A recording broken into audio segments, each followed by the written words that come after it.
Hello दोस्तों, आनंद देश के चैनल में आपका एक बार फिर स्वागत है।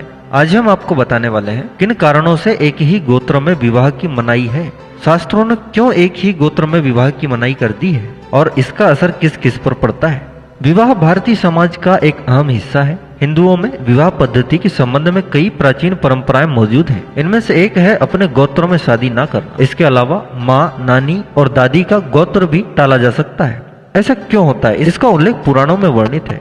अक्सर आपने सुना होगा, लोग एक गोत्र में शादी नहीं करते। शास्त्रों में ऐसे विवाह को गलत माना गया है। 8 ऋषियों के नाम पर मूल 8 गोत्र ऋषि माने जाते थे, जिनके वंश के पुरुष के नाम पर अन्य गोत्र बनाए गए: अंगिरा, कश्यप, वशिष्ठ और भृगु।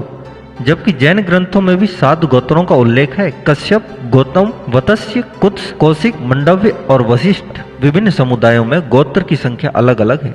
गोत्र को लेकर भी कई मान्यता है। कहीं 4 गोत्र टाले जाते हैं तो कहीं वंश में 3 गोत्र टालने का भी नियम है। 3 गोत्र को छोड़कर ही विवाह किया जाता है।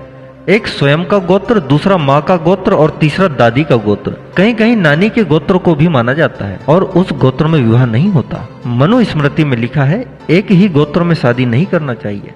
अगर ऐसा कोई करता है तो उसका प्रभाव नकारात्मक होता है, साथ ही कई तरह की बीमारियां भी घर कर जाती हैं।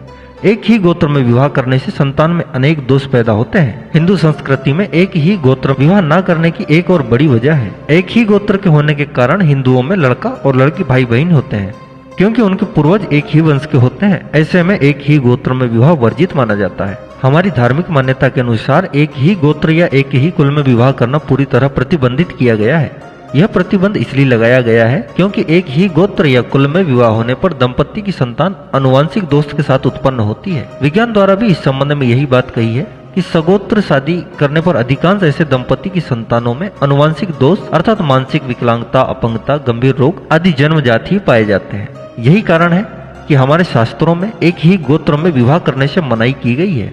साथ ही साथ हमने आपको इसके वैज्ञानिक कारण भी बता दिए हैं। हमारे द्वारा दी गई यह जानकारी आपको कैसी लगी जरूर बताइए। अच्छी लगी हो तो चैनल को सब्सक्राइब करना ना भूलें।